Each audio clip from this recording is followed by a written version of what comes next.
aumento de salários, redução na taxa de desemprego, crescimento no número de vagas com carteira assinada. Sinais de um ano que começou muito bem, quando o assunto é mercado de trabalho. Uma pesquisa divulgada no mês de maio pelo Instituto Brasileiro de Geografia e Estatística, com base no Cadastro Geral de Empregados e Desempregados e na pesquisa mensal de emprego, revela que desde 2004 o país não registrava índices tão bons. Mas a que se deve essa melhora? As pessoas estarem qualificando mais, né? Indo buscar mais as oportunidades que estão sendo dadas no ensino, o apoio não é nada do governo, né? O apoio é a pessoa querer já buscar desde do ensino básico uma melhoria aí, focando no futuro melhor, né? As pessoas estão qualificadas, estudando bastante, procurando estudar na faculdade, fazer faculdade, para encontrar um meio de emprego melhor. Eu acredito que as empresas têm dado melhores condições de trabalho. Entendeu? E quanto com relação aos estudos, né? Melhores condições em relação ao aprendizado, eu acredito que isso tem melhorado um pouco também. Realmente você vê que há uma qualificação melhor. Os jovens estão procurando se melhorar. Está sendo dada essa oportunidade a eles. E também há uma mudança que se passa nos países emergentes, principalmente do BRIC, do qual o Brasil faz parte, que está em crescimento, embora esse ano dê uma certa estagnada. Isso também favorece a situação financeira do país, consequentemente mais empregos. Na minha visão, nos dias de hoje, a inflação ela ajudou, né? Ela diminuiu e, no caso, ajudou bastante com as pessoas buscando no mercado de trabalho qualificação. Então, assim, o que eu acredito, né? Que eles conseguiram mais ter a oportunidade de estudar, de se qualificar, e tem o SESC, o SENAI, por assim, vários órgãos também, que têm ajudado muita gente com cursos gratuitos. E os funcionários, até mesmo nos dias de hoje, eles não ficam parados, eles sempre ficam se qualificando, buscando alcançar, né, algo melhor na empresa. E as empresas em si têm também mudado, a postura do RH tem modificado bastante e incentivado os funcionários a estudarem, porque ali, com certeza, eles vão ter uma oportunidade melhor dentro daquela empresa. Empresas que investem no estudo, empresas que fazem parcerias com faculdades e cursos, e assim faz com que todos tenham mesmo um interesse só, né? Então, no mercado de trabalho, aqui principalmente, né, São Paulo, é muito competitivo. É isso que eu consegui ver e sei que está dando certo. Outro fator que pode ter colaborado para a mudança do cenário é o número de greves bem-sucedidas. O Diese divulgou que 75% de todas as paralisações realizadas ano passado foram vitoriosas. Eu acho que sim, porque o governo ele vê que o povo não está quieto, né? Ajudou bastante, né? Eu acredito sim, desde que as manifestações e passeatas, essas greves que têm ocorrido, elas sejam feitas com consciência, né? É um marco que já passou para a história. Está todo mundo ouvindo, sim. E há uma participação, há um pensamento positivo social em favor dessa movimentação. Lógico, é o grito do povo. E o grito do povo deve ser ouvido. Alguma coisa não está bem. Então, quando se faz os movimentos, desde as classes trabalhistas, desde que nós temos na nossa história do desenvolvimento trabalhista, foram através dessas lutas que foram conquistadas. Ao exemplo, por exemplo, quando foram garantidos os direitos de trabalho à mulher, que elas se movimentaram quanto a isso, várias, inclusive, foram mortas dentro de uma fábrica, ficou histórica isso também, mas elas conseguiram uma certa equiparação, conseguiram o direito ao trabalho. Então, as manifestações são necessárias. Olha, o segredo para o profissional se sentir completo, na verdade, é uma coisa pessoal mesmo. A pessoa ela conquista as coisas que os torna, né, felizes ou completo na sua própria busca. Então, não é o externo que o faz se sentir completo, e sim a realização dos próprios sonhos. Então, se a pessoa ela tem o sonho de alcançar um cargo ou alcançar vamos dizer, não digo um título, mas algo melhor na vida dele, profissional, eles, no caso, eles vão conseguir isso através do esforço, competência, realmente responsabilidade, perder noites de sono com estudo. E aí sim eles vão conseguir. Conquistando isso, eles trazem realização pessoal. Então, na verdade, o segredo é o próprio interesse, o próprio esforço, porque ninguém faz pelo outro. A pessoa tem que buscar ela mesma.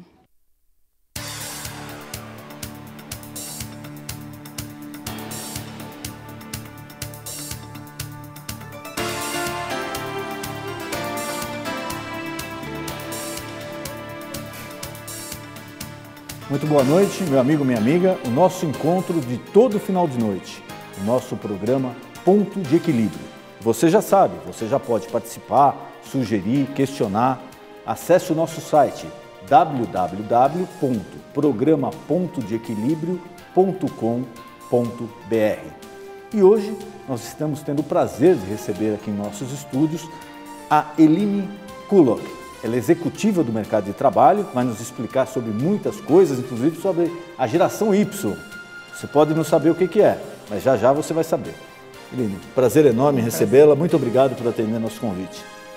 Eline, como está hoje o mercado de trabalho para o brasileiro, para o jovem, para o profissional, para aquele que precisa se aperfeiçoar, nesse boom que o Brasil está experimentando? Como o mercado de trabalho está se comportando? Estão entrando no mercado muitas empresas de fora que entendem a necessidade de se instalar no Brasil agora. O mercado de trabalho está muito aquecido, os mercados diferentes disputam pessoas, você tem uma possibilidade de crescimento mais rápido porque as empresas não têm pessoas para suprir os cargos na estrutura da organização da empresa.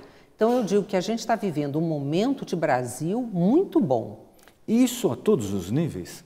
Isso acontece em todos os níveis, Denis, desde os cargos de telemarketing, não importa, os cargos da construção civil, até o cargo de diretor, de executivo, as pessoas estão com uma possibilidade muito maior de um crescimento mais rápido do que você tinha antigamente. As pessoas estão trocando de uma empresa para outra muito mais facilmente, quer dizer, aquela pessoa que ficava 10 anos de uma empresa, agora a gente não encontra mais, as pessoas estão saindo de um trabalho para o outro para poder crescer e ganhar mais, e o mercado está aquecido, o mercado está procurando por essas pessoas.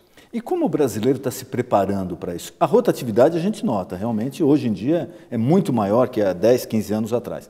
Mas como que o brasileiro está se preparando para isso? Ele tem procurado melhorar, se aperfeiçoar, se integrar à nova realidade? Eu acho que ainda falta isso para o brasileiro.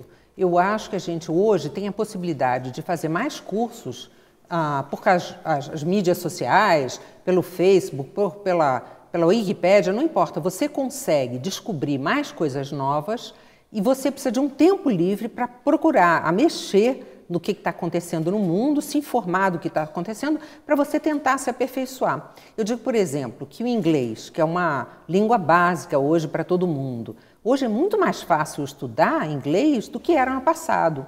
Hoje você quase não precisa sair de casa para ir até se locomover, gastar o tempo daquilo tudo para ir a um curso de inglês. Você pode descobrir gente pelo teu Facebook, pelo teu Twitter, não importa, por um blog, gente que está a fim de conversar. Gente dos Estados Unidos, do Canadá, da Inglaterra, que pode querer trocar um pouquinho com você para você aperfeiçoar. Da mesma maneira que o francês, você pode fazer isso. Então, é cada vez mais fácil para as pessoas do Brasil e do mundo, de uma maneira geral, se aperfeiçoar. Tem que ter a vontade para isso. Então, essa vontade, a gente hoje vê os jovens aí passando horas e horas por dia na internet. Então, todo mundo, não, mas a internet ela é boa porque ela educa, porque ela estuda, etc. Mas às vezes a gente vê que a pessoa passa lá horas e horas na internet, mas de coisa assim, que traga algum benefício para ela, é pouco tempo que se gasta. Então, o jovem ele está usando realmente a internet para se divertir ou para melhorar? Eu acho que o jovem está usando para as duas coisas. Primeiro, que o jovem de hoje também sabe que o futuro é muito incerto. Não é como a gente dizia para os jovens, quando você tiver 60 anos você vai se aposentar, vai levar uma vida legal, vai poder curtir. A gente sabe que o brasileiro não vai se aposentar aos 60, vai trabalhar pela vida toda. E aí o jovem fica perguntando assim, mas eu vou trabalhar a vida toda para ter o meu prazer lá depois, eu quero o meu prazer agora. E aí o jovem diz, o futuro eu não sei como é que vai ser, o futuro dos meus pais é que eu vejo que eles vão ter que trabalhar a vida inteira. Eu quero ter prazer agora. E o jovem, então, também quer se divertir. Então ele usa a internet para jogar os seus joguinhos, para bater um papo furado com as pessoas com quem ele se dá, mas pode ter um tempo grande para o desenvolvimento dele. Ele tem que pensar no futuro, sim, e ele tem que pensar como é que ele vai se desenvolver. E não dá para ter só essa visão imediatista, né? Olha, eu quero isso agora, dentro desse contexto, nessa condição. E eu acho que isso acaba criando também uma falta de vinculação do profissional, eu digo, desde do jovem que procura o seu primeiro emprego até o executivo, um alto executivo de uma empresa, ele acaba se desvinculando um pouco da empresa, coisa que até um tempo atrás a pessoa criava mais raízes na empresa. Isso é uma prática que está acontecendo no mundo inteiro ou mais aqui no Brasil? Está acontecendo no mundo inteiro. Aquela empresa paternalista que dizia, eu fico com os meus funcionários 20 anos, a minha, eu ajudei aquele ali, eu paguei a faculdade dele. Isso está deixando de acontecer dos dois lados. Tanto a empresa está querendo mais o seu lucro, portanto, está olhando menos as questões individuais, o que o Joãozinho precisa, o que a Mariazinha, como o próprio funcionário também não tem mais essa relação tanto de afeto como ele tinha. Eu estou aqui enquanto eu estiver aprendendo, aprender é uma condição básica para essa pessoa, enquanto eu estiver ganhando legal e enquanto eu entender que eu estou me desenvolvendo. Depois disso, eu não tenho vínculo com essa empresa, eu vou pular para outro galho, até encontrar empresas que me possibilitem aprender, que isso é fundamental, ter prazer, poder se divertir, não ser uma empresa tão austera, tão dura assim, né? Que eu possa me divertir e com ambiente de trabalho bom, com salário razoável. Aí o jovem vai ficar mais naquela empresa. Então você acha que o comprometimento também vem somado a tudo isso? São ambientes propícios para o jovem ir se comprometendo com a empresa. E essa forma do jovem querer se divertir, a gente tem empresas que você diz assim, eu tenho sala de descanso, ping-pong, enfim, outros joguinhos para você jogar, enquanto os funcionários trabalham, tem que ser uma postura da empresa inteira, não adianta ser só botar uma sala com um joguinho, é uma empresa inteira que está voltada para fazer... uma filosofia da empresa. Que seja legal, que seja divertido, que seja descontraído. Aí o jovem vai se ligar mais a essa empresa, desde que as funções de salário e aprendizado também sejam respeitadas. E essa empresa aí, tida hoje como a empresa legal, podemos citar o exemplo do Google, até um tempo atrás, fazia muito isso, não sei se continua fazendo. Continua. E essas outras empresas foram na cola disso, né? Então, pode levar o filho para trabalhar junto, você pode levar o cachorro, você tem um lugar para parar, se você vai de skate, para o skate, e você vai a pé, não tem roupa, vai de bermuda, pode ir de camiseta. Isso daí, você acha que foi feito mais em função para se atrair o jovem, se atrair o profissional para um ambiente mais liberal, mais descontraído para trabalhar, ou refletiu uma necessidade da empresa de dar uma quebrada? Eu acho que é muito em função da cultura que a gente tem, onde o jovem quer ter prazer. Ele pode estar com seu skate, pode estar de tênis, bermuda. E eu acho que é um caminho sem volta. As organizações que são muito rígidas vão ter que se reformular um pouquinho. A questão do tempo, da flexibilidade do tempo. E até a presença física, porque com o nosso problema de trânsito hoje em dia e com a facilidade da tecnologia, as pessoas vão querer uma qualidade melhor de vida. Então já tem algumas empresas onde você não vai todo dia, um dia da semana você troca, faz um rodízio com as outras pessoas para trabalhar de casa. Isso é uma tendência que eu acho que vai acontecer também. Como a gente leva 2 horas no trânsito em São Paulo, em outros lugares também leva, para se locomover de casa para o trabalho para cá, se perde 3, 4 horas de trânsito, se não mais. Só se dirigindo para algum lugar vai ser mais interessante, vai ser mais eficaz se você puder trabalhar um dia por semana, pelo menos, na sua residência ou num local que você escolha para trabalhar, uma lan house, a casa de alguém que tem um acesso mais fácil.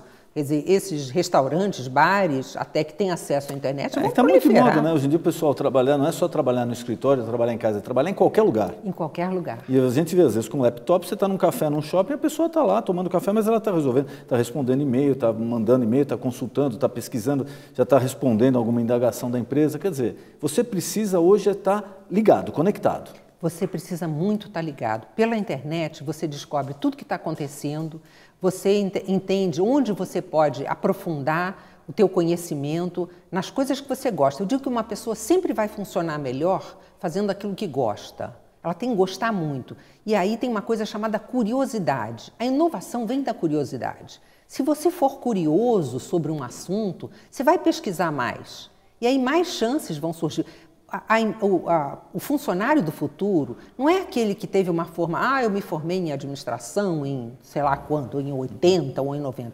O importante vai ser o que você está fazendo para se atualizar. Porque o conhecimento muda muito de um ano para outro. Então não adianta se eu me formei nos anos 80 numa universidade. E fiquei estagnado. Não adiantou nada. Você não Alguém conhece... vai te atropelar, alguém vai te atropelar. Os jovens vão te atropelar e a velocidade com que as coisas mudam faz com que você tenha que se aperfeiçoar. As empresas vão cada vez procurar mais pessoas que estão se atualizando constantemente. E a gente vê muito esse discurso, né? Às vezes a pessoa que já tem muito tempo de casa, na empresa, ou que já tem alguma idade e não procurou se aperfeiçoar, fala, olha, quando você nasceu eu já trabalhava aqui, olha, eu já faço isso há tanto tempo.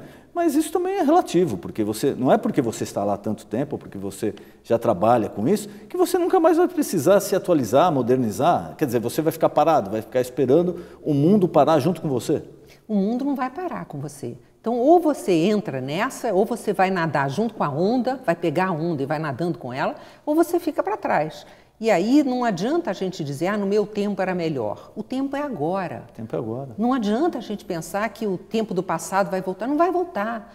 E se era mais legal porque eu brincava de outra maneira no quintal de casa, não importa, o jovem agora está conectado na internet. Eu dou graças a Deus de estar num mundo super conectado, que eu posso falar com vários países ao mesmo tempo. E essa geração Y?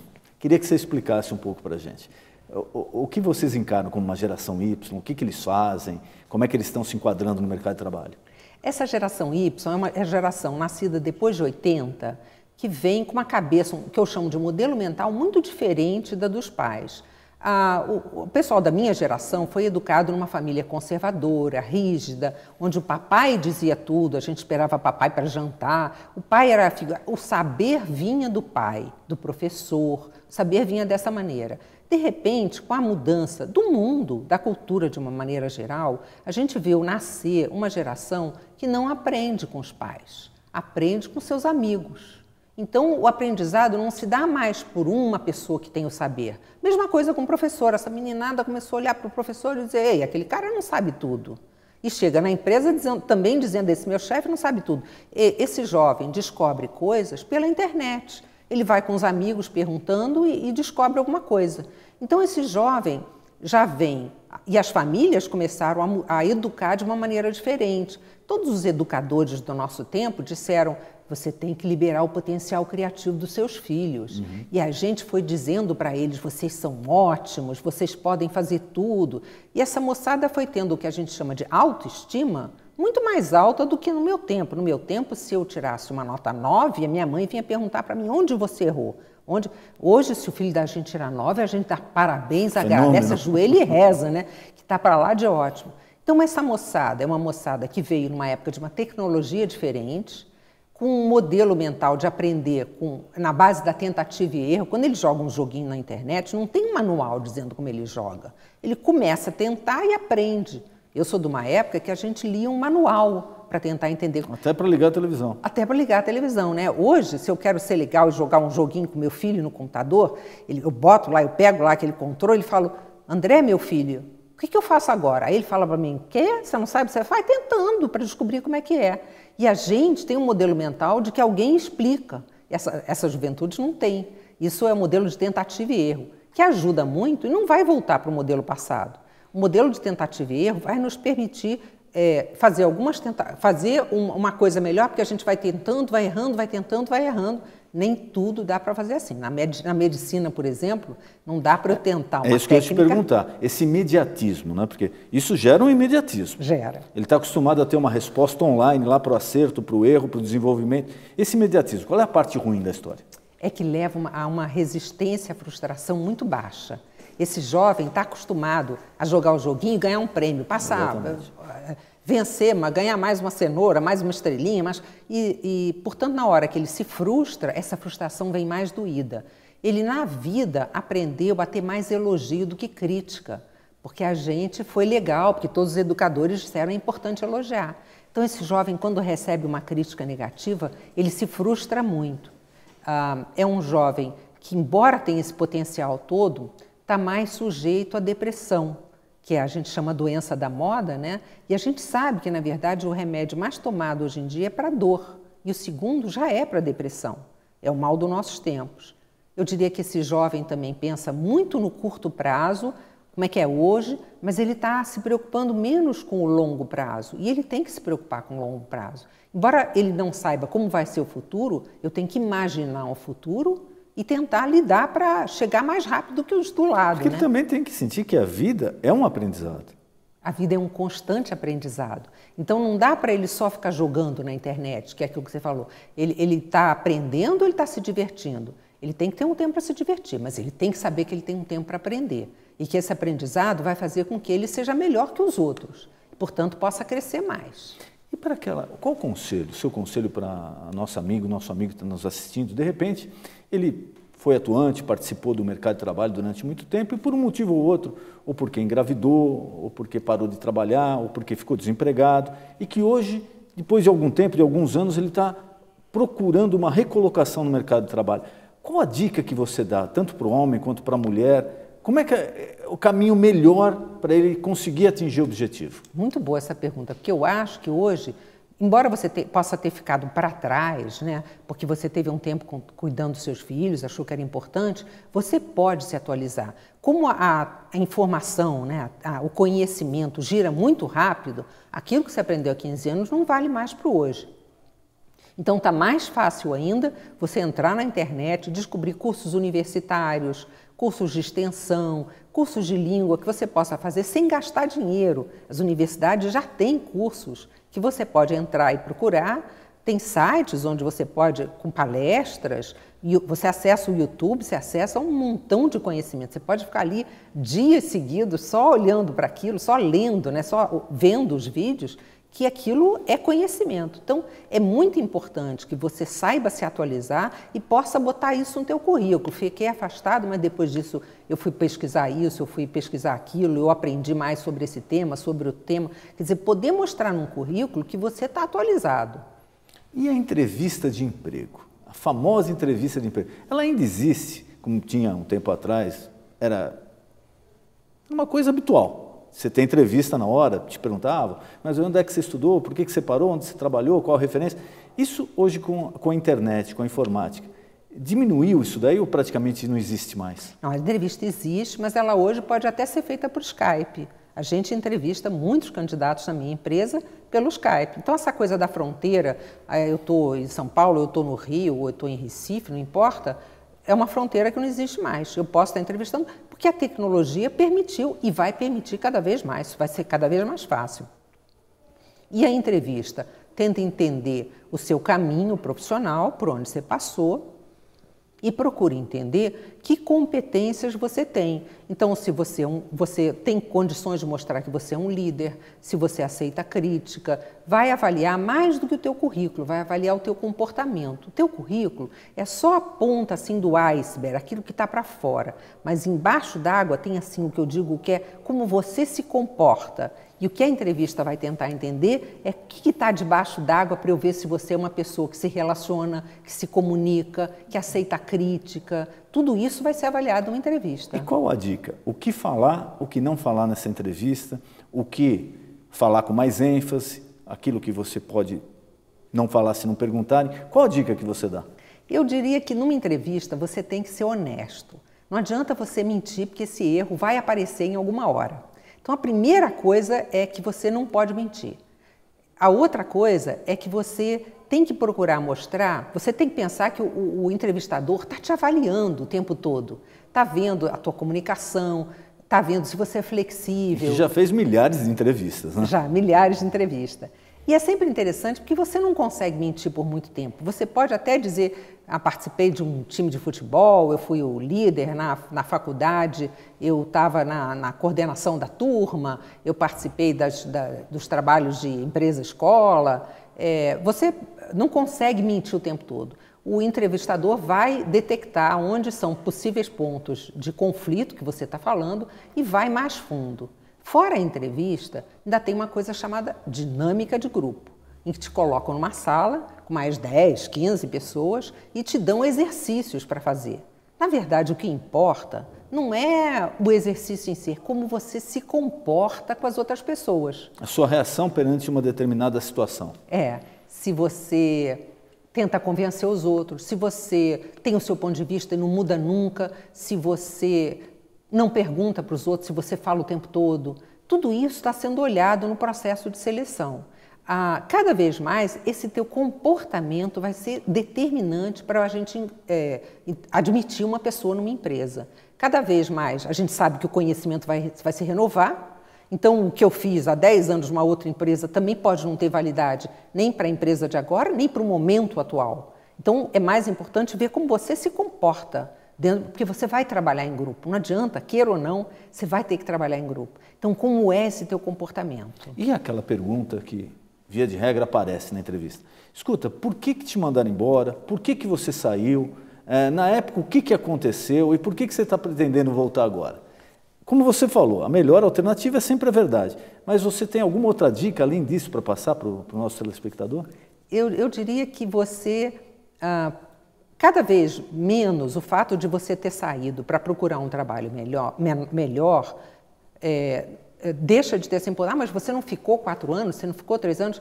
Tem uma coisa de cumprir um ciclo. Acho que eu fiz e uma empresa me chamou, ou eu quis ir para o mercado para uma posição melhor. Ou, em algumas situações em que você foi demitido, o meu desempenho não estava de acordo com o da empresa e a empresa quis me demitir. Não foi um problema, eu entendi e fui procurar me reempregar. Quer dizer, não mentir, contar a verdade, mas e mostrar, porque cada vez mais o entrevistador sabe que esse mercado vai ser muito duro com você, assim como você é duro com as empresas. Quer dizer, se você não estiver performando, quer dizer, tendo um resultado de acordo com o que eles querem, você vai sair da empresa. Então, falar disso sem medo, sem receio, da mesma maneira que o jovem pode errar e acertar no modelo de tentativa e erro, você deve falar sobre isso. Aqui eu não funcionei bem, mas naquela empresa ali, sempre lembrar para a empresa boa, naquela empresa ali eu funcionei muito bem, eu mudei isso, eu mudei aquilo junto com um time. Você nunca fala só na primeira pessoa, né? Porque você fez as mudanças através de um time.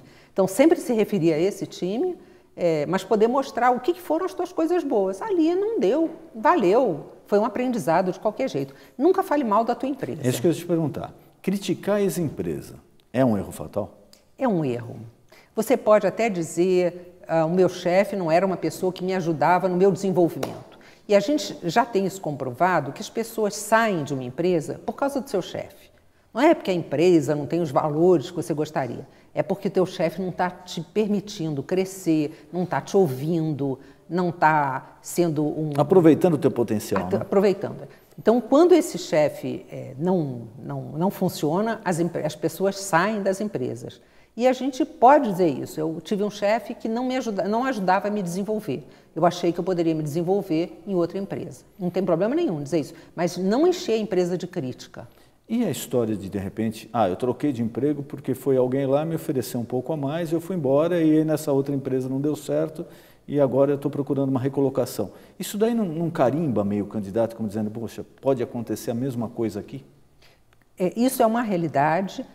No início, isso chocava muito as pessoas, os entrevistadores, as empresas, e isso, com o passar do tempo, vai sendo uma coisa normal. Tem gente que sai de uma empresa para passar 6 meses viajando pelo mundo. Eu vou pegar uma mochila, vou sair viajando pelo mundo. Aquela história do período sabático, né? Isso.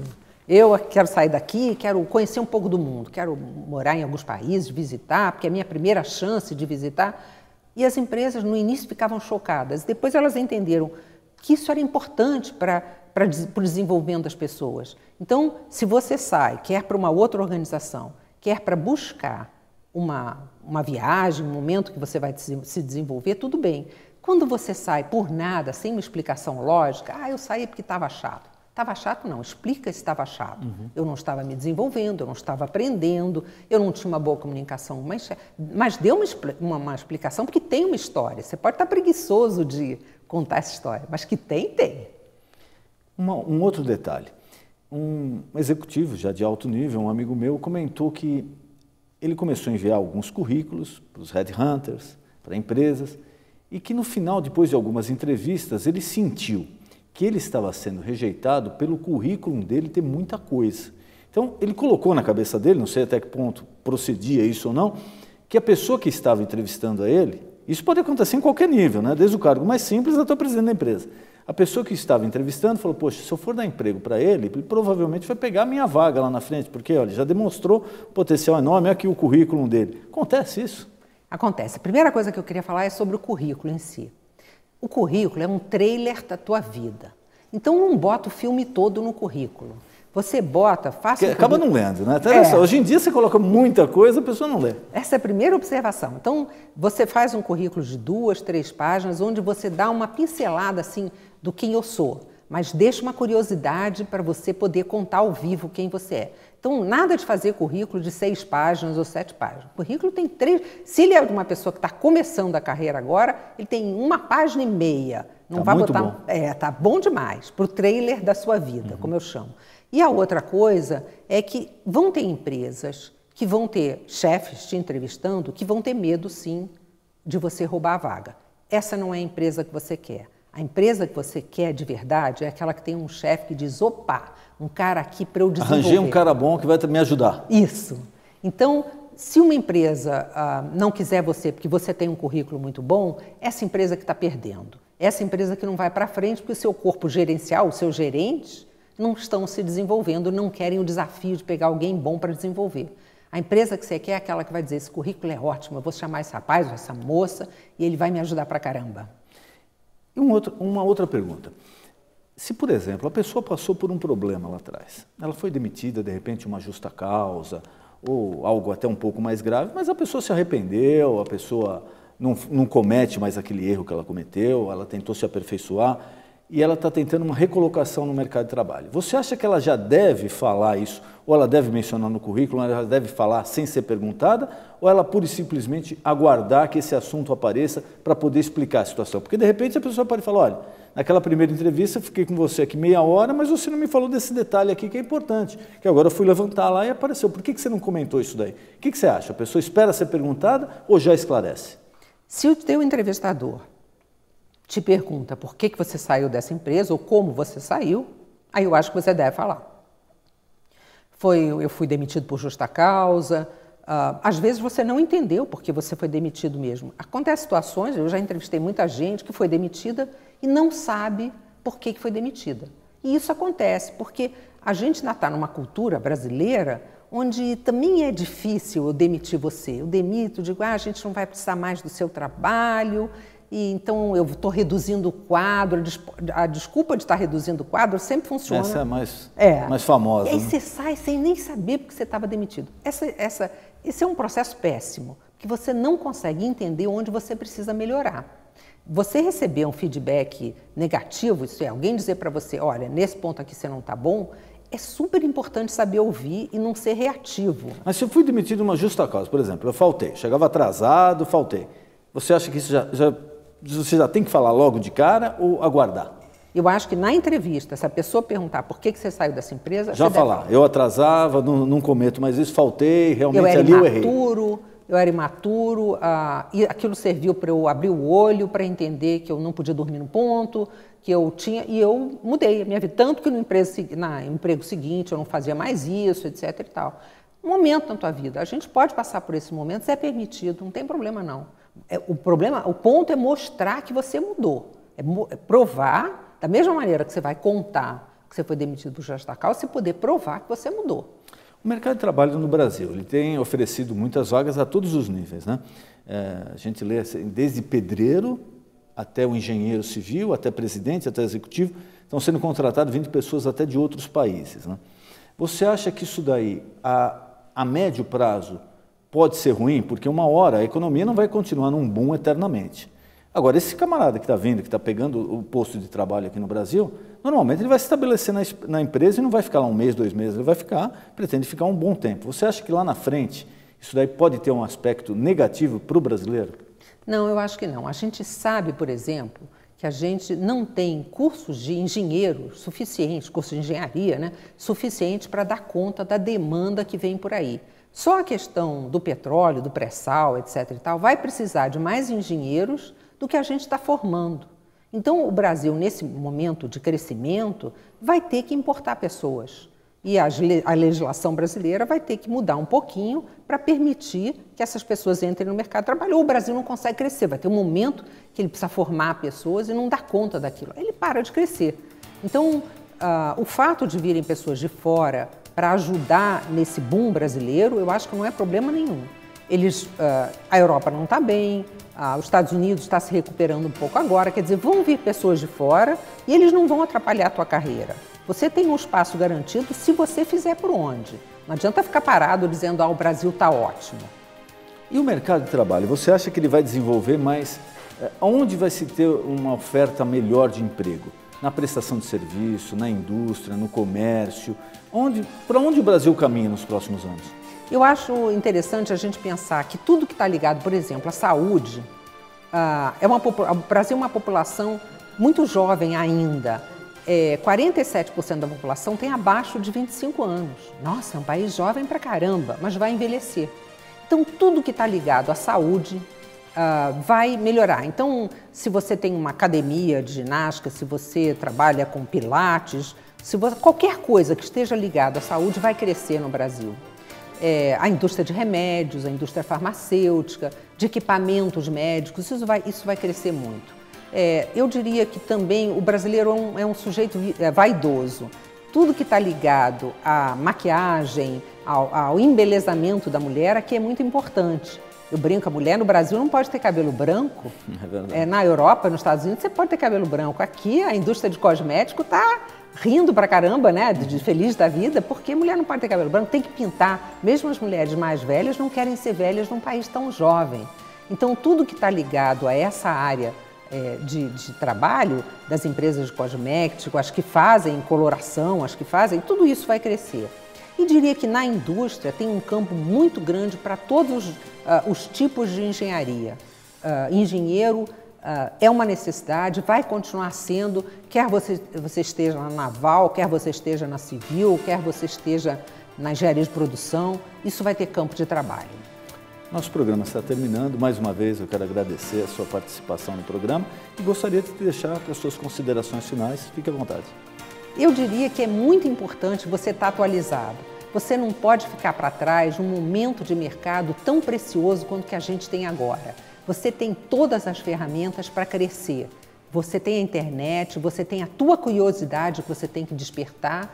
Então, esse é um momento fantástico para você fazer o teu crescimento. No passado, a gente não tinha a possibilidade de ter na internet esse aprendizado e agora você tem. Então, vamos lá, cresça.